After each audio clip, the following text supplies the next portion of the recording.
C'est incroyable. Incroyable, incroyable. Je vais m'adresser ici à cette minorité d'Africains,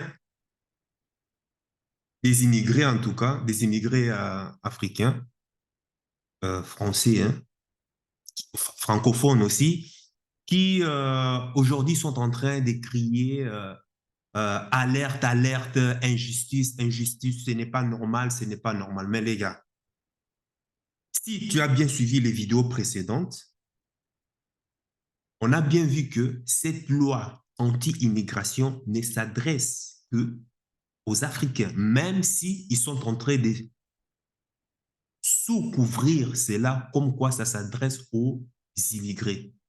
En France, on sait que les immigrés représentent 10% de la population totale de France.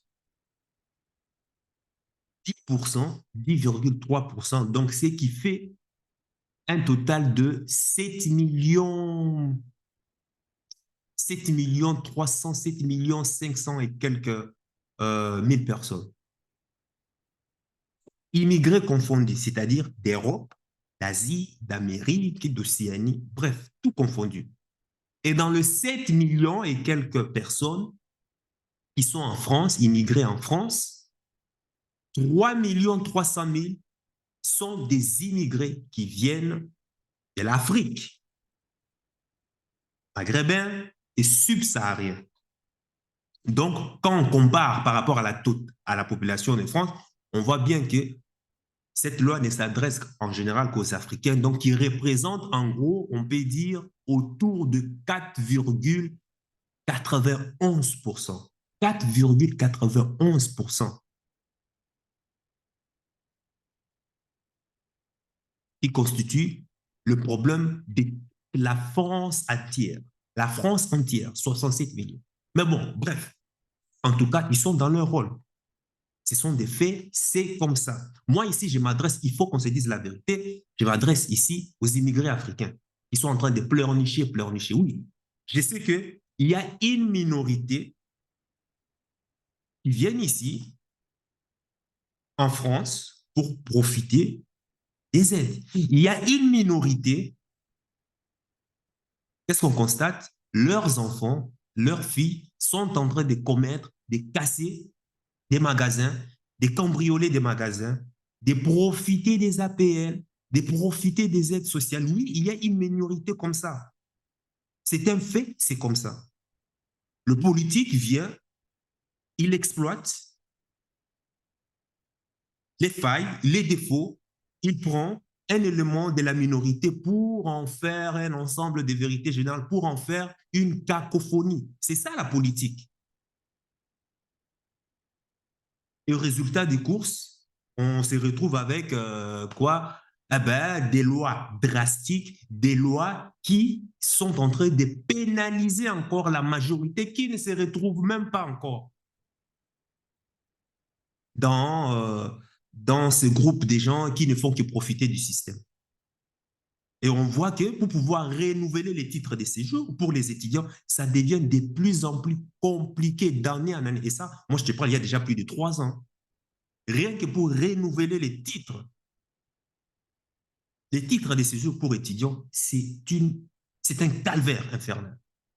Mais ici, moi, je vais m'adresser à cette minorité d'Africains qui pleurnichent, qui pleurnichent. Mais les gars, il faut être sérieux. Ce n'est pas chez toi. Qu'est-ce que tu veux? Les politiciens, les Français, ils sont dans leur pays, ils font ce qu'ils veulent de leur pays, c'est chez eux. Si on remarque qu'il y a une tendance d'Africains qui sont en train de commettre des exactions, viols, bagarres, des bruits, du vandalisme et autres, est-ce que cela veut dire, en tout cas, ils ont remarqué ça, c'est vrai, c'est un fait, il y en a. La preuve, va te promener dans les grandes villes de la métropole, en tout cas, ce n'est pas en tout cas un enfant asiatique qui va aller qui va aller commettre des exactions, hein, insulter les policiers, aller brûler, les objets des biens publics et autres. Ce n'est pas eux, en tout cas. C'est toujours soit le Maghrébin, hein, l'Arabe, ou bien l'Africain, quoi, le Noir, quoi, en fait. Ça, c'est un fait. Mais non, certes, ça ne concerne qu'une minorité, mais en tout cas, c'est un fait. Et le politique vient exploiter justement ces petits détails pour justement profiter et empirer les choses et pour culpabiliser encore, pour faire encore du mal à plus de monde. Maintenant, cette minorité, si ça ne te plaît pas, ça ne sert à rien de crier. Prends tes affaires, rentre chez toi, ou bien trouve un autre pays où tu vas aller immigrer. C'est vrai que venir immigrer dans un pays, ce n'est pas quelque chose qu'on décide, parce que soit on fuit la guerre, soit on fuit la persécution. Il y a des tas de choses qui nous poussent contre notre volonté à venir, enfin, sauf les étudiants, bien sûr, à venir, même les étudiants aussi, ils sont contraints. Parce que les filières, parce que s'il faut faire de la recherche, de la science dans leur pays, malheureusement, leur pays d'origine ne leur offre pas toute cette facilité à pouvoir faire, à pouvoir suivre des filières, à pouvoir suivre des filières scientifiques qu'ils voudraient faire. Alors, on va à l'étranger. Parce que s'il y avait ce que les étudiants voulaient dans leur pays, personne ne viendra en France. Et d'ailleurs, même, ça serait même mieux. Donc, ceux qui sont en train de paniquer, oui, les aides, les APL vont changer, tout consort. Mais gars, je sais que c'est une minorité, je sais que c'est une minorité. Change de pays, retourne chez toi. En tant qu'Africain, on n'a pas des aides. Tu es né en Afrique, tu n'as pas des aides. On a grandi, il n'y avait pas des aides. Tu te lèves le matin, tu ne sais même pas ce que tu vas manger. Et si tu veux manger, tu te débrouilles. Tu sors à l'extérieur, tu vas travailler, tu vas chercher des business, tu vas vendre quelque chose. C'est comme ça qu'on a grandi.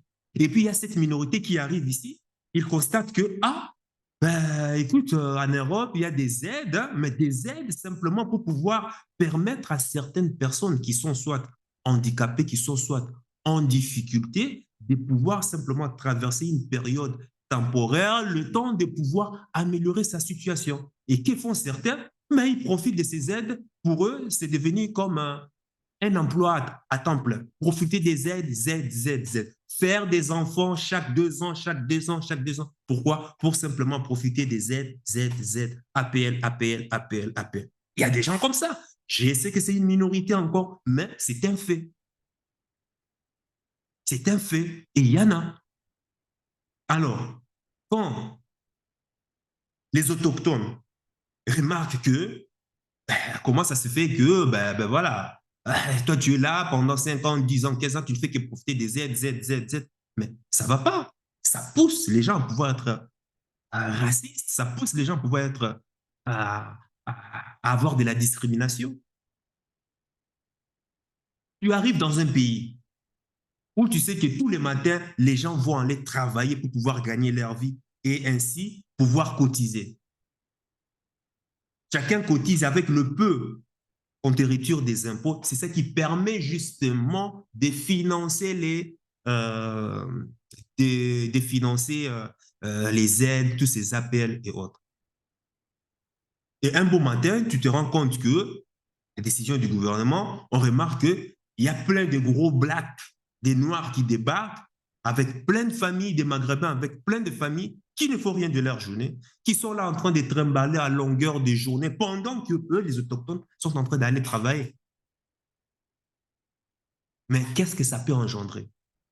Et on leur dit que non, c'est grâce aux aides que ces gens sont en train de vivre. Les aides que eux, les travailleurs qui vont travailler, sont obligés de retirer de leur salaire pour pouvoir financer ton train de vie. Qu'est-ce que ça engendre? Est-ce que c'est être raciste, ça? Ça ne peut qu'engendrer de la haine. Il faut comprendre ça. Ce n'est pas chez vous. Si ça ne te plaît pas, bah écoute, tu retournes chez toi. Dans ton pays, il n'y avait pas ce genre de conditions. Tu viens ici, tu trouves que eux, ils ont créé leur structure pour permettre justement aux plus démunis de pouvoir avoir un minimum de vie décent. Toi, tu viens, tu en fais un emploi, tu profites de ces systèmes de telle sorte que ça devienne pérenne. Ça ne va pas, ça ne peut qu'engendrer de la haine. Quand on vous dit, tu viens chez des gens, tu trouves que dans le voisinage, tout est calme, tout est paisible, il n'y a pas du bruit. Mais qu'est-ce qu'on remarque? À partir du moment où les Africains commencent à habiter certains quartiers, eh ben, c'est devenu de la cacophonie. Au lieu de parler doucement, ça ne fait que du bruit à longueur de journée.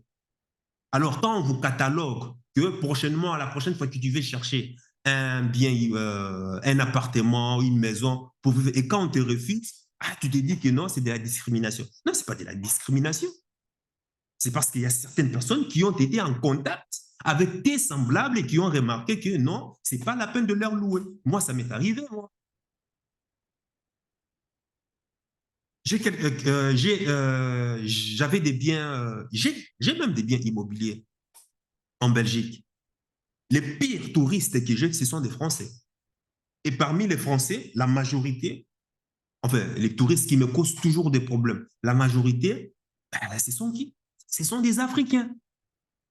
À chaque fois que j'avais des Africains, il y avait toujours quelque chose qui s'est cassé. Il y avait toujours des huiles. Ils venaient, ils utilisaient, ils cuisinaient, ils laissaient comme ça, l'huile comme ça renversée, mais c'était incroyable. À chaque fois, il y avait des Africains, c'était toujours soit une poignée cassée, il y avait toujours un pot de fleurs cassé, soit c'était du bordel. Du bordel. Parmi les touristes français, donc, j'avais au moins, disons, j'avais au moins 40%. 40%, c'était des Africains. Et parmi ces Africains, les 90% m'ont toujours causé des problèmes. Et la dernière en date, la personne m'a causé des problèmes avec le voisinage. Les voisinages se plaignaient que toutes les nuits, les gars montaient les escaliers en parlant très fort, en criant très fort, d'autres en mettant de la musique. Mais comment ça peut aller comme ça? Et ça, vous savez ce qui s'est passé après? Dans le voisinage, ils ont décidé que enfin, le voisin, parce que c'était un immeuble avec quatre appartements, ben, ils ont, enfin, deux immeubles collés avec quatre appartements. Le syndic a fait une réunion pour décider que plus jamais d'Airbnb dans, dans l'immeuble.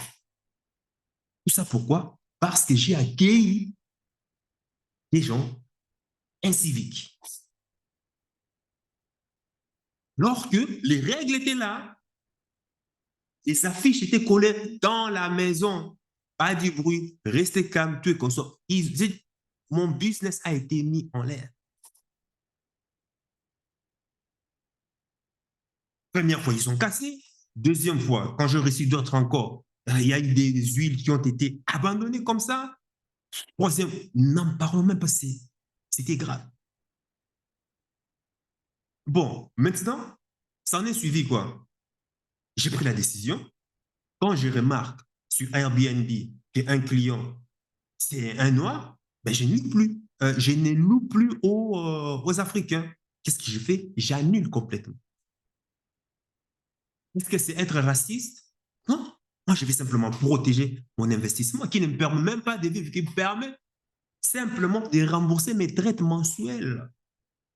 Est-ce que c'est être raciste comme ça? Et quand je te parle de cas, c'est une vingtaine de cas que j'ai eu comme ça. Alors j'ai décidé plus jamais des Africains.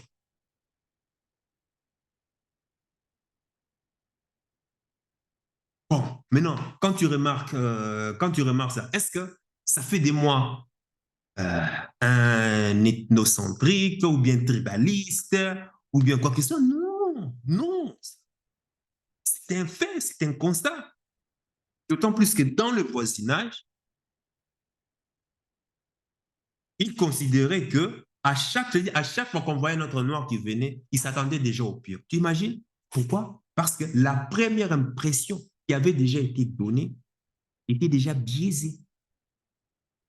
Ce qui fait que les autres qui viendront plus tard, eh ben, on les catalogue déjà, à moins que ceux-là ne puissent prouver le contraire. Mais ce sont des faits, ce sont des relations. Il faut avoir l'intelligence sociale, les amis. Tu ne peux pas à longueur de journée faire des vidéos comme quoi ce n'est pas normal que la France nous fasse ceci. Ce n'est pas normal. Prends tes affaires, rentre chez toi. Tu n'es pas chez toi. Ce n'est pas à toi de venir imposer les règles. Si tu veux imposer les règles, eh ben, écoute, tu retournes chez toi, tu fais en sorte que ton gouvernement, soit tu abrèges son mandat, ou bien soit tu influences ton gouvernement pour qu'il prenne aussi des mesures décisives, drastiques, œil pour œil, dent pour dent, pour que la répartie soit bien établie. Donc, voilà. Donc, ça, c'est un fait. Moi, j'ai dit, écoute, ça va devenir de plus en plus dur. Et pour moi, tant mieux. Tant mieux. Ils sont chez eux, ils font ce qu'ils veulent. Au moins, ça va te pousser, toi, à pouvoir aussi, parce que on dit toujours, c'est dans la difficulté que le cerveau fonctionne. C'est dans la difficulté que l'homme s'est construit. Il n'y a pas de problème. Tu vas pouvoir trouver d'autres alternatives, d'autres solutions pour pouvoir sortir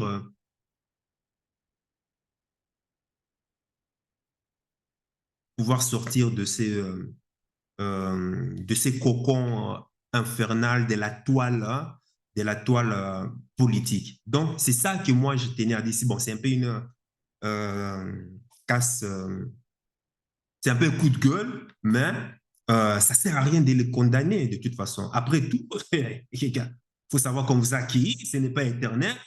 Retournez chez vous. De toute façon, tu ne seras jamais chez toi. Même ceux-là, celles et ceux-là qui se croient que je parle français à la Jean-Luc Mélenchon. Non, tu n'es pas chez toi. Tôt ou tard, on te fera remarquer, on te montrera que tu es différent, que tu viens de là, là-bas. Donc, c'est là-bas là que tu dois aller travailler. C'est là-bas là que tu dois aller développer ton pays. Même si tu penses que ça fait des années que tu... Non, on te le fera remarquer tôt ou tard. Donc, il faut bien réfléchir à ça. À un certain moment, il faut de respect. Tu viens dans un endroit qui ne t'appartient pas, qui n'est pas chez toi, tu respectes les règles et tu t'adaptes aux règles. Tu ne peux pas commencer à crier, tu ne peux pas commencer à aller... Déjà, ceux qui pondent des enfants, là, qui pondent des enfants et qui sont incapables de les éduquer. Si tu es incapable d'éduquer ton enfant, pourquoi tu fais des enfants alors? À partir du moment où tu as un enfant, tu es responsable de son éducation. On remarque des jeunes ceux qui vont faire du vandalisme, ce sont des jeunes et qui font leurs parents. Ah, ils n'ont pas le temps. Ben oui, ils n'ont pas le temps, mais c'est toi qui les as fait. Tu es dans l'obligation de les dresser, de les éduquer s'il faut. Et bien là, voilà les conséquences. Le système est dur, le système est dur pour tout le monde. Tu n'as pas le temps de les éduquer parce que tu es ostracisé au travail. On est en train de te sodomiser, de pomper ton énergie au travail de telle sorte que quand tu arrives à la maison, tu n'as plus le temps de t'occuper de tes enfants. Oui, je sais que c'est dur, mais c'est pour cela qu'il faut s'en sortir. C'est pour cela qu'il faut faire des plans pour pouvoir s'en sortir. Et dans cette vidéo, il y a tout ce qu'il faut pour pouvoir t'amener à pouvoir créer cette structure qui va t'amener vers cette liberté, liberté avec grand L.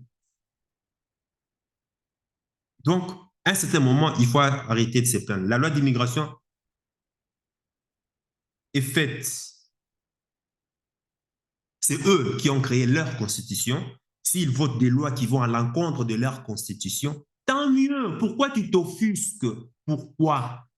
Hein, c'est aussi le bon moment, prends ça comme une opportunité d'aller pouvoir justement trouver des solutions pour justement créer les mêmes conditions d'ici chez vous, en Afrique. Et quand je dis, je me prends aussi comme exemple. Hein. Moi, de toute façon, ça fait déjà bien des années que j'ai arrêté de travailler, que j'ai arrêté de me plaindre ou quoi que ce soit. Je constate la situation, il n'y a pas de problème, je m'adapte. Il n'y a pas moyen, il n'y a pas de souci. Je mets mon voile et on prend le large. On y va ailleurs. C'est tout. Voilà. Est-ce que ça sera facile? Non. Hein? Il faut s'adapter. C'est comme ça. Si tu n'es pas content, ben écoute, tu retournes chez toi. Moi, c'était le message que j'avais à dire. Bon, maintenant, de toute façon, je ne sais pas comment toi, tu vas l'accueillir. Parce que beaucoup de gens se croient plus français que français. Toi, tu es peau noire, tu vas te croire plus français que français. Mais ça va pas. Et d'autres qui croient que parce qu'ils sont nés ici, qu'ils ont le même droit. Les autres, non, arrête ça. Ça, c'est fraternité, égalité. Ça, c'est chimérique, hein. Mais la réalité est là. La réalité, on te fait remarquer. On te le fait remarquer. Ils ont maintenant les droits, maintenant, de pouvoir déchoir de ta nationalité. Tu vois? Donc, c'est pour te dire que même si tu crois que parce que tu es né ici, tu as le même droit que les autres, c'est faux. C'est faux. En théorie, oui, mais dans le fait, c'est faux. Chaque jour, on était fait, c'est-à-dire, on te le fait remarquer, c'est tout. Ça, ces messages s'adressent à une minorité. Voilà, je sais que ça ne concerne pas la majorité, mais le fait est que c'est grâce aux exactions de cette minorité que les politiques, voient bien, exploitent cela pour en faire tout un boucan. Et ça entache, ça handicape la majorité des immigrés. Voilà. Et je tenais aussi à dire que je voudrais que tu puisses ajouter ta pierre à l'édifice, que tu puisses me dire qu'est-ce que toi, tu en penses par rapport à ça, à tous ces immigrés africains qui ne font que pleurnicher, pleurnicher, pleurnicher, pleurnicher, parce que ça devient dur, que ce n'est pas juste. Parce que... Arrêtez, arrêtez. Ils sont chez eux, ils ont le droit de faire tout ce qu'ils veulent. Bon, maintenant, si tu es contre, il n'y a pas de souci, dis-le moi dans le commentaire. Protégez cette vidéo, like cette vidéo, active la cloche de notification pour être notifié des nombreuses vidéos journalières que je publie, hein, qui parlent de la thématique, voilà, géopolitique, relations hommes-femmes, business, entrepreneuriat, investissement, développement personnel, toutes ces thématiques qui vont te permettre simplement de réussir ta vie.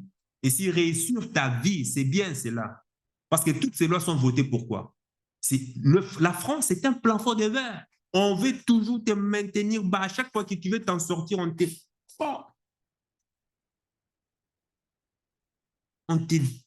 tapote là, hein, sur ta tête, là, tu vois, là, comme ça, là, tu vois. Descends là-bas, là. Qu'est-ce que tu crois, hein? À chaque fois que tu veux dépasser les 2000 euros par mois, tu veux sortir vers 3000 euros là. Bon, c'est comme ça. Tu te relèves, tu réessais encore, tu te relèves, tu réessais encore, tu te relèves, tu réessais encore, et ainsi de suite. C'est comme ça. Et tout ça, je donne plusieurs stratégies, plusieurs filons dans cette chaîne. Et regarde dans la barre de description, tu as tout ce qu'il faut pour pouvoir sortir de ces plafonds de verre. Regarde, va regarder dans la barre de description tout de suite. Et puis sur ce, sache que ton cœur sait déjà ce que ton cerveau essaie de comprendre. Suis la voie de ton cœur. Il connaît déjà le chemin. Ciao, ciao.